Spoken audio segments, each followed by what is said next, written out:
Hello, everybody. Welcome to another R-rated review of Loki Season 1, Episode 5, Journey into Mystery. I almost forgot the name there. It's actually the second, I think, time that they've gone with like an explicit reference to the comics. They did the same thing with WandaVision with the all-new Halloween Spooktacular episode in WandaVision. I am very happy with where this season is going at this point. We had a rough time with episode 3, Lamentis, which sucks because, like, the setup in that episode I really enjoyed. I really liked the idea of hiding in apocalypses from the previous episode and then getting stuck in one of the biggest apocalypses you could get stuck on, being put in a position where you are just kind of out of options. It felt weird because it felt kind of Doctor Who-y. But ultimately, my problem with that came down to a lot of like the inter-character, stuff between Loki and Sylvie, and the dialogue was really weird, and Loki's decisions felt very out of character. But I like the scenario of Lamentis. The episode before and after that, I was really happy with, and this episode I'm actually pretty happy with as well.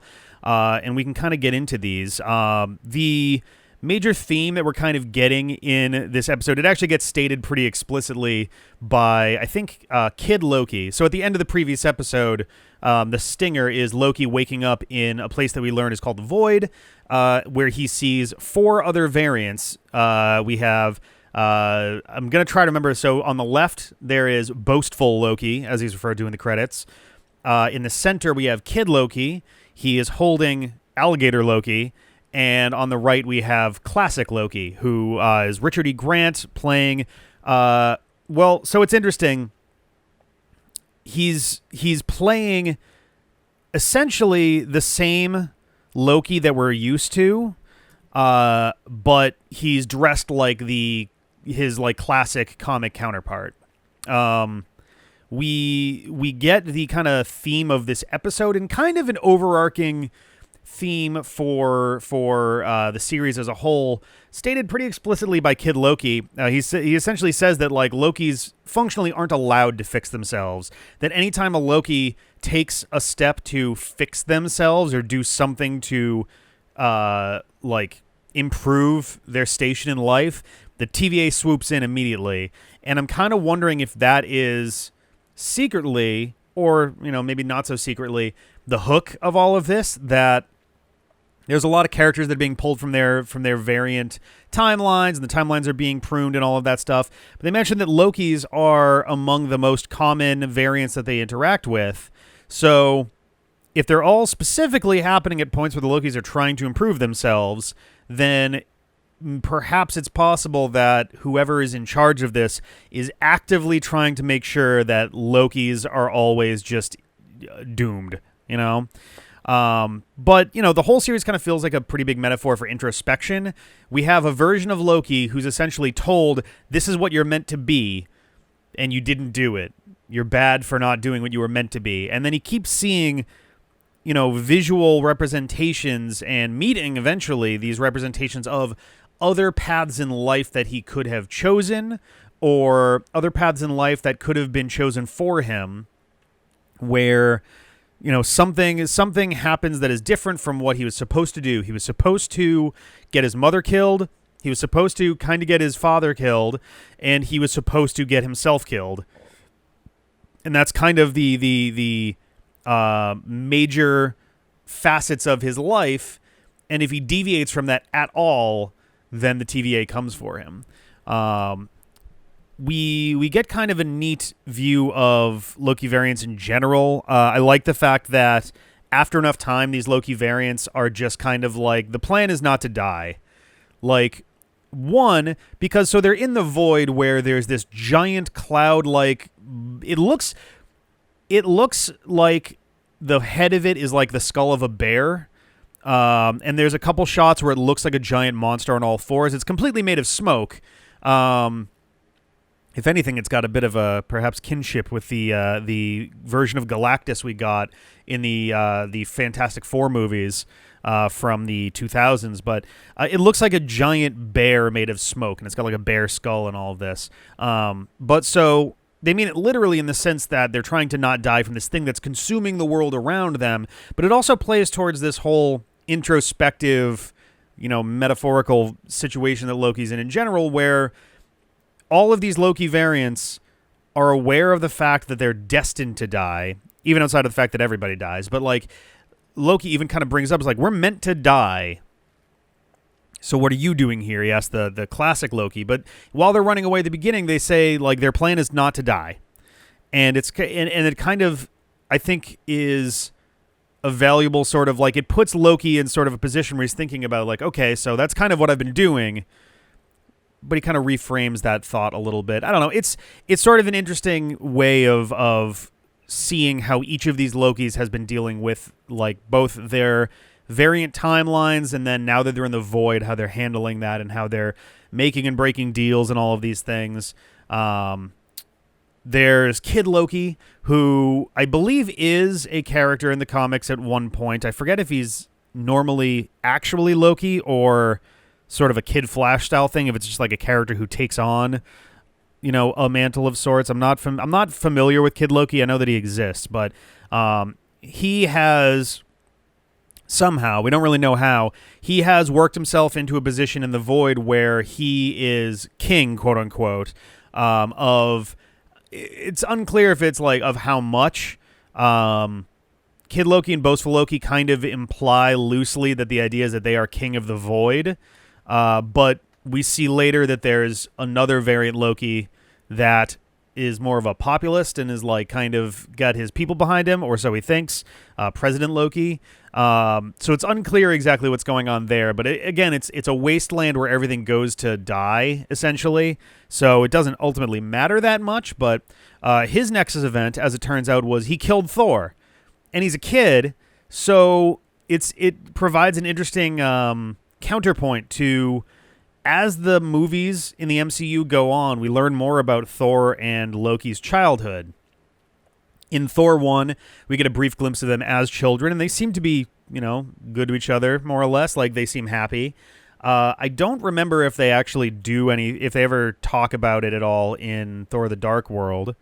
But in Thor Ragnarok, we get some discussions about like what they did as kids, and that Loki used to love pranking Thor in ways that are a little extreme for like humans, but for Asgardians probably not so much. He would disguise himself as a snake and then stab him, and Thor seems a little bit annoyed and bitter about it, but not like, demonstrably mad. Whereas when he tells this story to I think Valkyrie, Loki is visibly kind of like amused by what's going on with that. So like dangerous and violent pranks, but ultimately like, one of those brotherly sort of things as you're growing up. Whereas this one just straight up killed Thor. We don't know if it's intentional or accidental, but he's certainly bragging about it in a sense that it's supposed to sound intentional. So this Loki kind of became sort of a bastard very quickly. They have this like hollowed out bunker. So they it's kind of strange how this thing is constructed. They have a like a bunker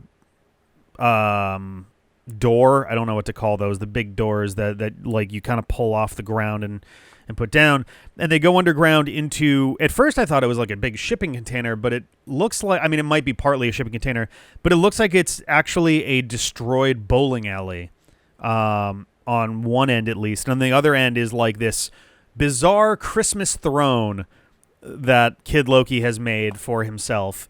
It's a very interesting combination of visuals, and among other things, this Kid Loki has a Polybius machine. I thought that was such a cute thing to have there, because if you've never been to a bowling alley, one, go sometime. It's a fun time. But also, a lot of bowling alleys will have arcade games just kind of there. I don't know entirely why. It's just one of those symbiotic things. A lot of like roller rinks will also do arcade games and stuff. It's just kind of one of those relics of its time. But I thought it was cute they had a Polybius machine, because if you're not familiar with Polybius is one of those urban legends. It's a video game that no one has been able to prove exist, and almost certainly never did. But it became an urban legend, essentially an arcade game that was, or a fake arcade game created by the CIA to collect data on people and it would give people seizures, and sometimes they would see people like Men in Black showing up and like putting a computer up to the thing to collect data and things like that. Like standard like urban legend kind of, pre-creepypasta for sure. Polybius urban legends have been around since, I think, around the early 2000s. There's a really great video out there. I'm actually going to see if I can find the name of it real quick so I can direct people to it. I'll put it up in the top here, and maybe I'll throw it in the description. Oh, from the channel Ahoy, Polybius, the video game that doesn't exist. It's a pretty great video, essentially researching Polybius and trying to not so much track down the game, because everyone's more or less in agreement that the game doesn't exist, but rather tracking down the source of the urban legend, because it has to have started somewhere. They do a pretty damn good job narrowing it down, I think, anyway. I love that Kid Loki and Gator Loki are like bros. The first time you see the two of them, Kid Loki is holding Gator Loki and just kind of petting him gently. And there's a couple other shots where you see the two of them kind of together and all of that. It's pretty cute. We get Boastful Loki, who is actually a pretty minor character in the episode. He is easily the least important of the four that we see, which is saying something, that Gator Loki actually winds up being a little bit more impactful overall than Gator Loki. But he has an interesting story that he tells about his variation, which is he claims, big asterisk on this, he claims that he killed Captain America and Iron Man and then claimed all 6 Infinity Stones, which is interesting because when did that happen? Like, when would that have happened? Because it didn't happen during the Avengers, because there were only 3 Infinity Stones on Earth, and him obtaining any other Infinity Stones prior to that would have absolutely been a variation that the TVA would have come for. There's also, like, I had wondered if maybe the Avengers Tower, there's a ruined Avengers Tower in the Void, so the Void is where everything that gets pruned goes. All of these timelines that get pruned, they go to the Void. All of that gets dumped there, and Alioth eats it. Eats them, eats whatever gets sent there. So I was kind of wondering at one point, like, if the Boastful Loki beat the Avengers, is it possible that Avengers Tower that's destroyed is from his timeline? We don't really find that out, and in fact, immediately after he claims that he got all 6 Infinity Stones, Alligator Loki calls him out, and we find out that Alligator Loki's Nexus event was eating the wrong neighbor's cat. So I don't know what that's all about. The episode continuously makes jokes about Alligator Loki making not a lot of sense, but everyone just kind of goes with it. They're like, whatever, everything is already super weird, so fine. Everything is kind of funny. We get President Loki, who shows up. He is not our Loki. I was under the impression, based off the trailers and the ads for this, that Loki was going to break away from whatever he was doing and wind up becoming mayor or president or whatever, and you get that like shot and all that. But no, President Loki is a different Loki variant. It's unclear if he became president in his other time. It's unclear if President Loki is the result of what the Avengers Tower destroyed in the Void is all about. It's unclear if he became president after he entered the Void or whatever. Like, he just declared himself president. He's got a much growlier voice. He's a little bit darker, and he speaks in a more dramatic tone, though it's unclear whether that's just how he speaks or if he's trying to make himself sound more imposing. Because Alligator Loki bites off his hand and he shrieks. He screams loudly and very shrilly. So that's a whole thing. But yeah, he shows up for like a minute, like literally like 60 seconds, and then absolute chaos breaks out. It turns out that Boastful Loki sold out the other variants to President Loki, promising to give him supplies and shelter in exchange for his army and for him to be made king. But President Loki's like, yeah, no, I lied. All that, I'm keeping all that stuff. My army. And then the army he's got turns on him. Like, there's a lot of betrayal all at once, and like our Loki is off on the side, just like, oh God. Which, like, I kind of enjoy And then everybody starts fighting. Alligator Loki bites off the hand. Everyone's fighting. I think it's a great... it's very cartoonish, but I think it does a great job in kind of highlighting, and they do kind of explicitly get into this afterwards, that like Lokis are pretty much like coded to always betray people that trust them and betray anyone that helps them. And it's just a thing that they compulsively do all the time. They cannot seem to just not do it. And watching essentially a whole fuckload of Lokis fighting each other is hysterical. I thought that was a great scene. It was a lot of fun there. Classic Loki is easily my favorite part of this episode. Richard E. Grant was an amazing cameo for this one episode that he's in. I think they utilized him phenomenally. I think that the casting was spot on. Richard E. Grant is just an amazing actor to start with, but he does look convincingly similar to Tom Hiddleston, that you could believe that like there's a very minor amount of variation between them. And we basically find out when he's asked what his next event was that he functionally is the MCU's version of Loki. He did everything exactly the same as Loki did, with minor deviations. He doesn't like knives. He uses more sorcery. But the implication is whatever he did during his life was sufficiently similar to how the MCU version of Loki lived his life that it didn't create a new branched reality. We find out that he made it all the way up to the end of Thor Ragnarok and the start of Infinity War, and he created an illusion that was so convincing that even Thanos believed it was real.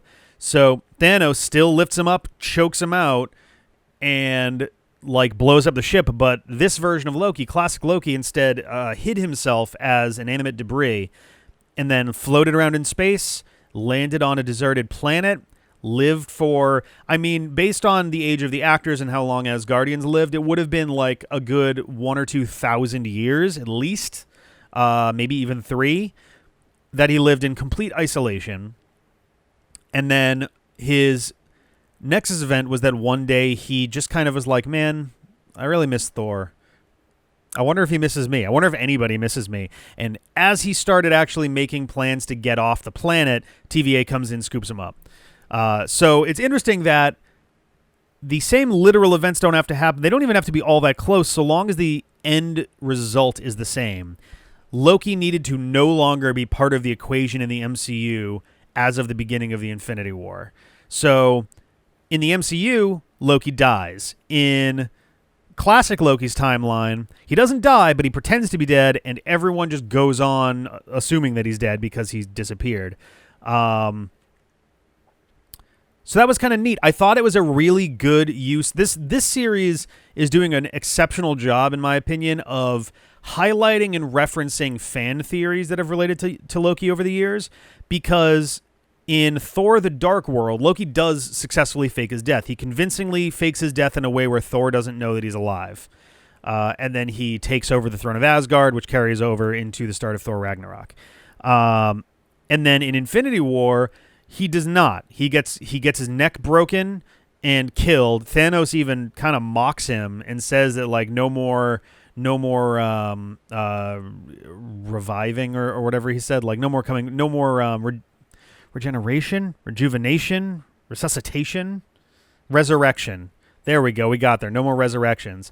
But there was a fan theory going around there like, yeah, but what if Loki survived and just pretended he was dead? And so this kind of plays into that. And I think that was a really good use of that kind of fan theory. I think that was pretty cool. And the idea that banishing himself for all intents and purposes was functionally the same to the timeline as dying was kind of interesting too, because it does mean that like, I don't know, it's interesting to kind of learn a little bit more about the like contextual sort of shape of this timeline, that like it doesn't have to go in an explicitly specific way, but it's got to be pretty close. It's got to be close enough that it doesn't make larger ripples, you know.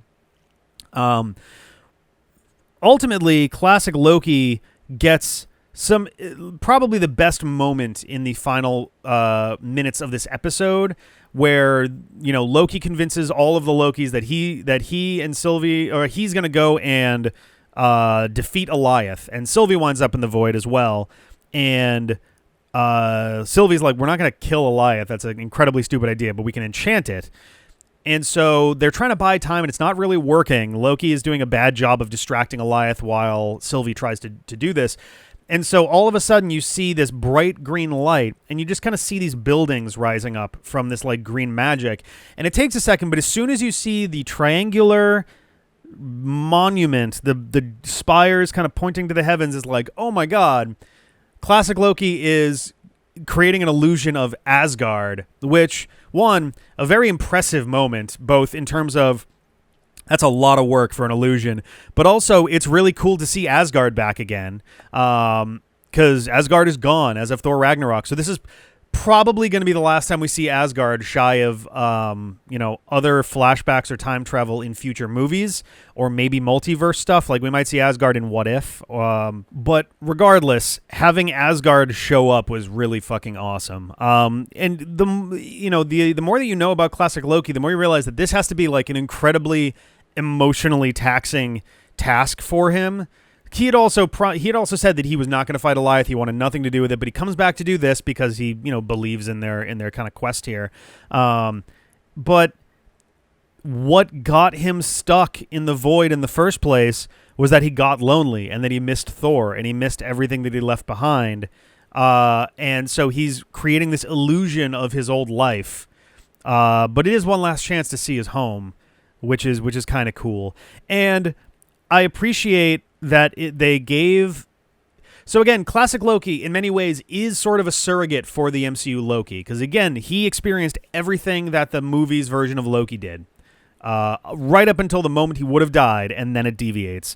So it's kind of a second send-off in some ways for the MCU version of Loki. And he gets to go out, not necessarily on top, but he gets to go out like in a less helpless way. Because MCU Loki dies in a pretty helpless, tragic sort of way. He's just totally powerless as Thanos kills him. In this one, he's creating the biggest illusion anyone's ever made, and shy of using the Reality Stone anyway, and goes out with, like, it's this awesome close-up on his face as he laughs, and there's tears in his eyes, and he yells, "Glorious purpose!" And it's like, oh, that's such a fucking cool moment. I think it's a great sort of chance to see essentially the MCU Loki one last time, and I think that's kind of neat. I think that's maybe the neatest thing about this episode, is that we get to see that Loki again. It's not the same actor, but again, with Richard E. Grant looking so similar to Tom Hiddleston, we may as well be seeing Tom Hiddleston in, I don't know, 25, 30 years in that same capacity. So like, I thought that was really cool. I thought it was a great send-off, a really good moment.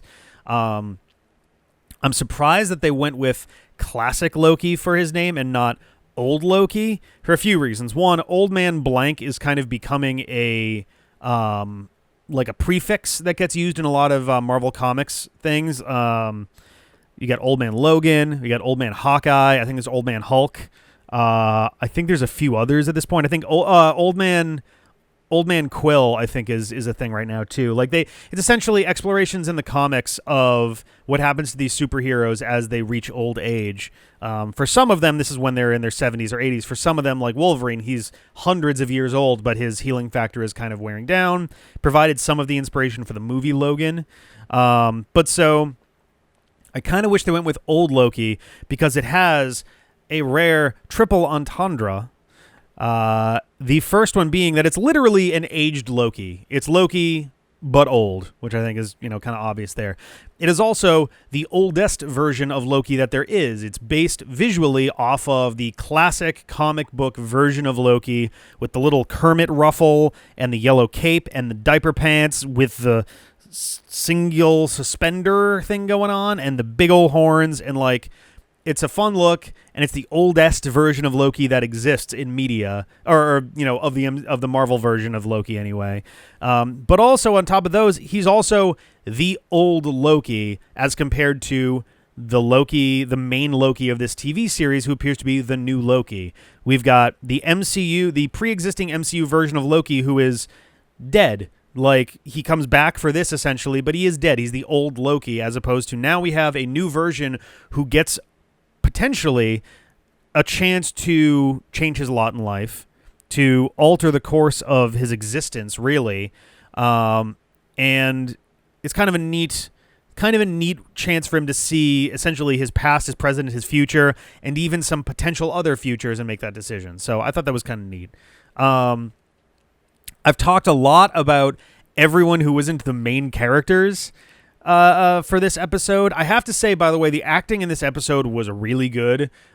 With very minor exception, I think the acting was spot on in this episode, pretty much across the board. Loki, I think, did a much better job. They have a moment of Loki and Sylvie,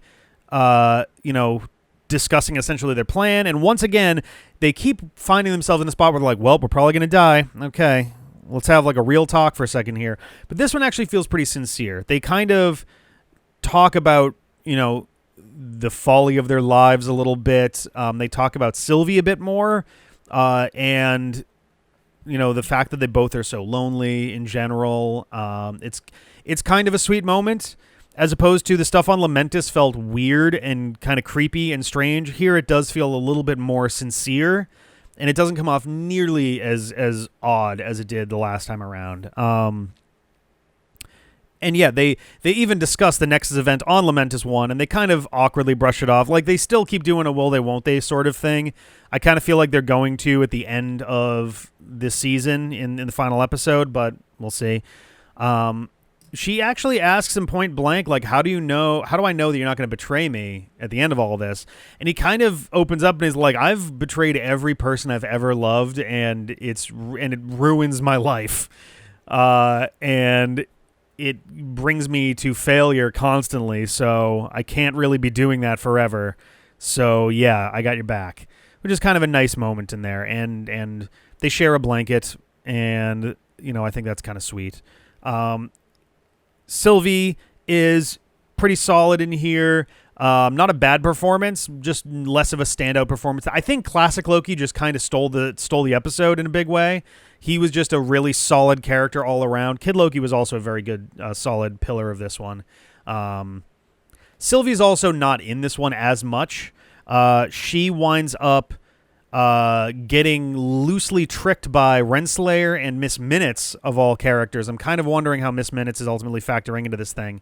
But Miss Minutes kind of tricks Sylvie into waiting, essentially, for guards to show up, where she gets confronted, and she takes the pruning stick, whatever the fuck that thing is called. I don't think it's got a name, and gets herself with it, because Renslayer told her that, like, Loki's not dead, and explains how pruning works and how the void works. So she does that to teleport herself, essentially, into the void, which is a really clever idea, really cool use of the staff, and pisses me off because I have a thing that I've been writing and keeping in my back pocket for a while that like uses a similar concept, and now people are going to think that I stole it from this show. I'll have to point people back to this moment whenever that comes around to be like, no, I promise, I thought of this first. But yeah, there's also a really great recontextualizing, again, of my favorite plot point of this series, which was hiding in an apocalypse to prevent any ripple effect of your actions. Here, it's not just hiding in an apocalypse, but hiding past the garbage dump at the end of time. Essentially, nothing is known about what happens after the void. So whoever's controlling the TVA is hiding behind the void in a place where nobody can get to, even the TVA, which is a smart defense, because if you have any rogue actors like Mobius, you don't want them suddenly showing up on your doorstep and blowing your cover on everything. Speaking of Mobius, he is alive, which you could assume to be happening because he got pruned in the previous episode, and this is where all the prune stuff goes. He's got a fucking pizza delivery car for some reason, which I thought was funny. And he picks up Sylvie, and they drive away from Eliath and then back to it. But Mobius is alive, and Mobius and Loki share some like really cool moments in this. Like, it's brief. They don't see each other for very long, but I feel like, Mobius shares a nice moment with Sylvie where they kind of have their "we're not so different, you and I" kind of dialogue about like what they've been tricked into their whole lives, and Sylvie even kind of tells him bluntly, like, yo, you hunted me like a dog. And he doesn't argue that at all. He just kind of quietly apologizes for it because, yeah, he did. And he knows that he did. And he's like, yeah, sorry. That's fucked up that I did that. And, like, Sylvie obviously kind of understands to a degree that, like, he was also living a lie, so he didn't know. But I thought that was kind of a neat moment there. Wunmi, I gotta actually look up how to pronounce her name. I'm so sorry if I'm mispronouncing it. Wunmi Mosaku, who plays B-15, has just a one scene moment in this episode. Really does a solid job with it. She's literally being held prisoner in the time theater, like in a cell in the walls of the time theater. I don't know what that's all about, but she kind of darkly mocks Renslayer for trying to stop Sylvie, because Renslayer also wants to find whoever's in control of the TVA, because she didn't know either, presumably, that the timekeepers were fake. So B-15 kind of tells her directly, it's like, you're not going to get there before she does. And she's like, well, why not? Like, because you only want it.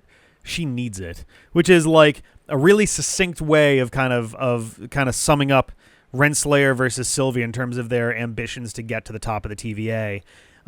Is that, yeah, a character that just wants to do a thing it's probably not gonna be desperate enough to do what needs to be done, compared to someone whose entire life rides on this and has for decades or centuries, honestly, as far as Sylvie's concerned. But I think my favorite moment, it might be my maybe second after the Illusion Asgard, is Mobius. So Sylvie gives the TemPad to Loki, and she says, like, I'm going to enchant it, I'm going to get there, and this is going to be all over. She hands the TemPad to Loki, and he's like, I'm staying. If you go, I go. And he hands it over to Mobius, who's like, all right, I'm going to go back to the TVA and burn it to the ground. And he has a cute thing where he's like, hey, you finally got away from me. And Loki smiles and like, oh, we always do. And Mobius kind of goes in for the handshake, and I'm just like, okay, we got the gruff, like, I respect you, goddammit, kind of thing. And like Loki just sort of like, nah, and goes in for the hug, and it's this really sweet moment. And in my opinion, a really good subversion of, like, I don't know, movies and TV shows seem to actively hate having two male characters express any sort of amicability or friendship or caring about each other. If they're not family, then they're never going to do anything but handshakes. And I really like that, like, Mobius and Loki have kind of, they matter to each other a lot at this point. So, like, going in for the hug, it was unclear to me anyway. Mobius kind of says, you're my favorite. But he's looking at Sylvie while he says it in Loki's ear, and that's a whole thing. I don't know what that was like. I don't know which way he was pointing that, or if he was saying it to Sylvie but saying it in a way where Loki thinks he's talking to him. I don't know. It was kind of a strange thing there, but I loved the fact that they had that hug. Mobius goes off. He's obviously going to be confronting Renslayer and Miss Minutes back at the TVA, while Loki and Sylvie, who do successfully enchant Alioth, head into the cathedral. I don't know what to call this thing. It's like this weird church-like castle in space. It actually reminded me of Sanctuary, Thanos' ship asteroid thing from the Avengers and from Guardians of the Galaxy, which we also, I don't think we ever know what happens to Sanctuary. We just never see it again. His ship is called the Sanctuary 2 later, and we don't see any of those visuals that were in the Sanctuary of, like, the sort of asteroid-like structure. So I don't know what that's all about, but the backdrop reminded me of Sanctuary, as well as just the rocky sort of outcropping there. But it looks like a cathedral of some sort, or a castle. So who knows what could be there. I'm still kind of loosely hanging on to the idea that maybe whoever's in charge of the TVA, whoever created the Timekeepers, is a variant Loki still. That Loki has become the king of time, essentially. And there's two reasons for that. One, the whole show is about Loki variants and overcoming your own flaws and your own faults. But also, they seem to be giving to Loki a lot of characterization and a lot of introspective analysis, I guess, that Thanos gets in the comics. And what I mean by that is, and I think I discussed this in one of the earlier episodes, Loki suggests to Sylvie, I believe, in Lamentis that maybe they're just destined to lose. Or maybe Sylvie says it to Loki. I think Sylvie says it to Loki that like maybe they're just destined to lose. Or maybe it's just in their nature to lose, which is something that comes up in a story, I will never remember which, of Marvel Comics with Thanos.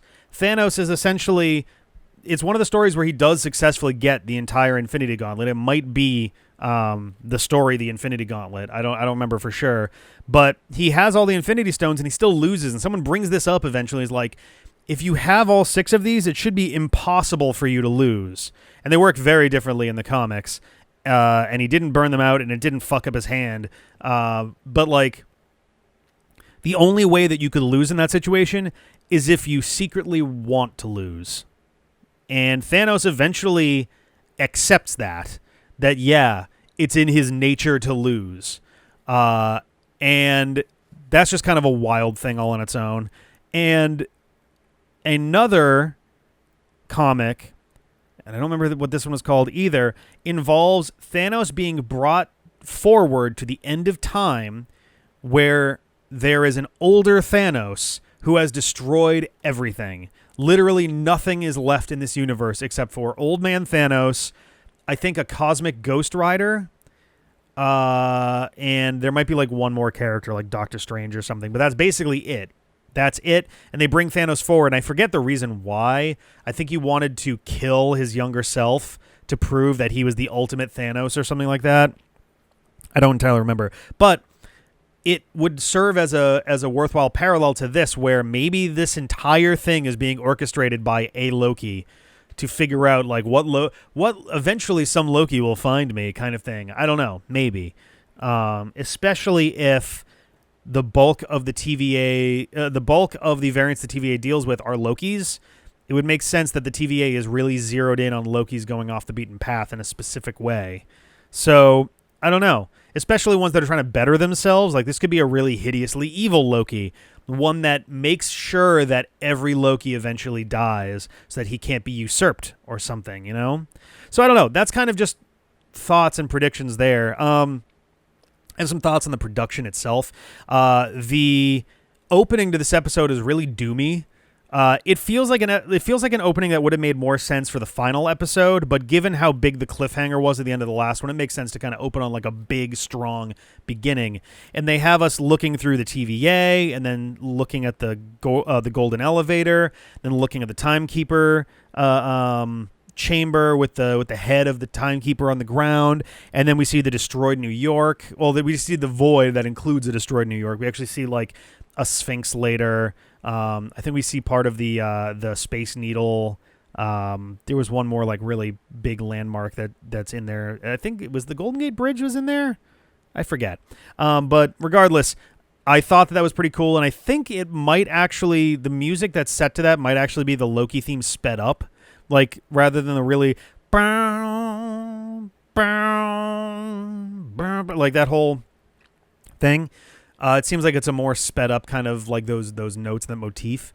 Actually, great music choices throughout the episode. The opening had really good, powerful music. There was some fun music during the Loki fight, like the fight of the Lokis. I thought that was really fun and energetic. A lot of chaos. Classic Loki makes an illusion of all of the Lokis that he meets at the beginning, minus boastful Loki, who is abandoned there and never seen again. It was really cool there. During the fight with Goliath, they use the Loki theme as the fight theme for that. And interestingly, when the illusion Asgard is built up, if you listen closely, there are a few phrases taken directly from Flight of the Valkyries, which I think is a really neat reference to throw in there. I think that's pretty cool. It didn't feel so strong that your brain immediately goes to... If you think Flight of the Valkyries, there's a few very direct allusions that your brain goes to, which you could make an argument that like Goliath consuming an illusionary Asgard is sort of like, you know, I think Flight of the Valkyries is usually I usually tend to think of like, you know, World War II fighter planes kind of thing. But anyway, I thought that was kind of neat. I thought it was a very cool thing to have Flight of the Valkyries woven into that. Not to mention Asgard, Flight of the Valkyries. They already kind of did that with Thor Ragnarok with Immigrant Child. Immigrant Child? I think that's the name of the song. which is literally like a song that just bleeds Norse mythology. The green screening in the stormy background was a little off. Again, I think the problem that I'm having with it is less that it's bad green screening, because the green screening is fine. It's that they're using... So, I'm not going to pretend to be a master of photography or anything like that, but... or cinematography, either one. But it's hard to focus on something in the foreground and something in the background at the same time. For example, if I move my hand really close here, I can't see what the camera's seeing right now, but I'm pretty sure my hand is going to be kind of blurry. Whereas back here, it's a lot crisper, or it should be if I focused up my shot correctly.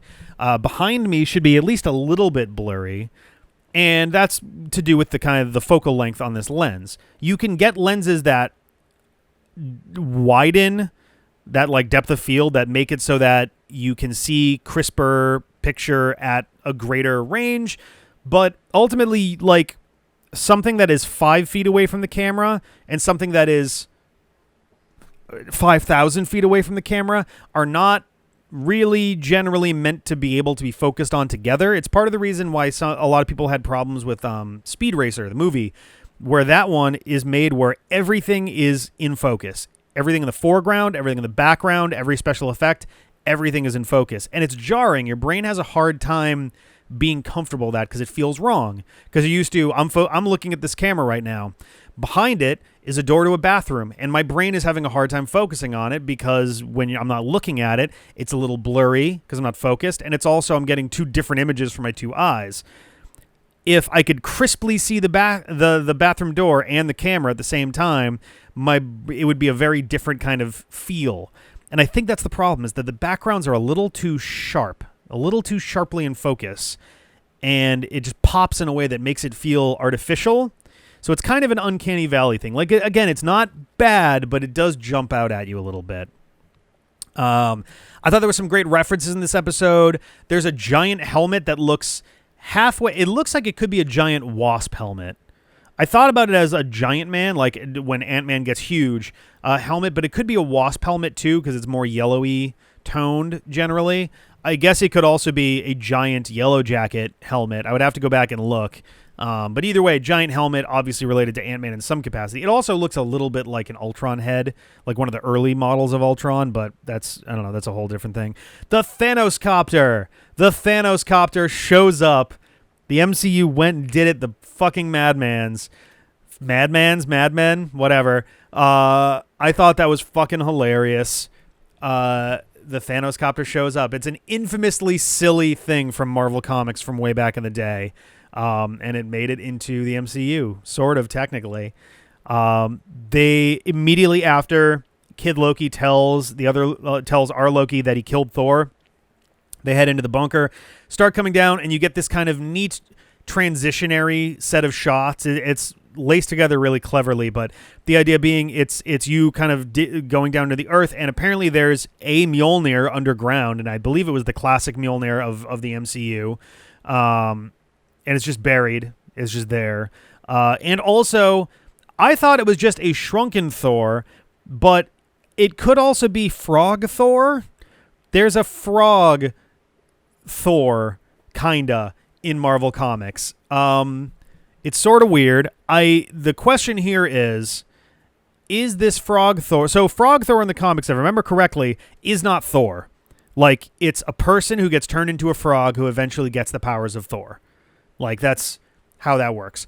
I don't know if that's the direction they meant for this to go, or if the intent is that Frog Thor in the universe of Loki is a Thor variant in the same way as Alligator Loki. Either way, Frog Thor is here. I think he's Throg in the comics sometimes, just because they want to give him an actual name.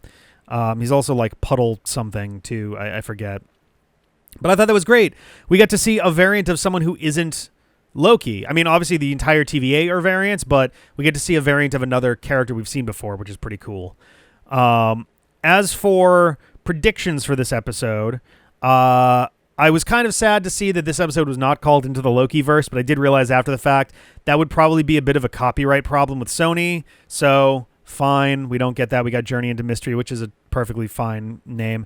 I'm still expecting the final episode to be called Redline, both because Redline kind of implies finality in its own way, but also because that was a plot point that came and went. Like, we never came back to, like, what happens if something does go into Redline, or is that something you're hanging on to for season 2? The timeline bombing equally just vanished from the plot. That feels like a huge missed opportunity and dropped ball there. But I think the final episode is going to be called Redline. Yeah, I'm just like trying to think, like, are there other ones like Me, Myself, and Sylvie or something? But like, yeah. I don't know. They could do all new Loki, but they did all new for WandaVision. But yeah, so a failed prediction I had mid-episode was that the skull of Alioth looked a little bit like a hovering spaceship. Like the Ravager ship kind of had a similar look to it when the dashboard was all lit up, and I was wondering if maybe it was going to turn out that Alioth was not a big smoke monster, but was actually like a spaceship the whole time. That didn't turn out to be true. I already talked about how the castle looked like the Sanctuary. I already mentioned that maybe the King of Time is a Loki as well.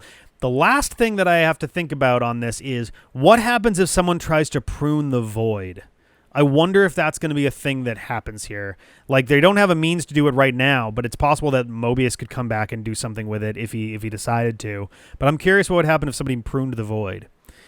Those are kind of my thoughts on the episode. I think it was really good. I had a great time with it. It felt like solid exposition and solid plot progression. We got some actual characterization. We got Loki to really take a hard look at himself in a lot of ways. And we got a second send-off for the MCU's version of Loki, which I think was pretty cool. I'm going to give this episode an 8. I was originally going to give it a 7, but the more I thought about it, and after a second watching, I was like, this is fine. This is a really good episode. Like, it's not like, blow the doors off the place incredible, but it's a solid episode, and I was really happy to watch it. This series is doing really well. I would say this series is just about a slam dunk. The Lamentus episode stumbles on itself pretty hard, but the rest of these episodes have been incredible so far, so I have no real complaints there. A little bit of acting weirdness, a little bit of dialogue weirdness, the green screen's a little uncanny, but overall the episode was really good, and it might be the best episode they've done so far. So yeah, I would love to hear what you guys think about this, about the episode, about this review. I'm still feeling things out. I'm trying to be a little bit less walk through the episode. I do these unscripted, so it's kind of like I have notes in front of me, but I don't write out my full thoughts or anything like that. But yeah, I would love to hear what you guys think of both Journey into Mystery and this review of it, and what are your thoughts for the final episode coming out next Wednesday? I'm very excited, and then it's going to be, I think, a couple weeks until What If in August. So I hope you enjoyed this. I'll catch you guys later. Have a good one, and bye.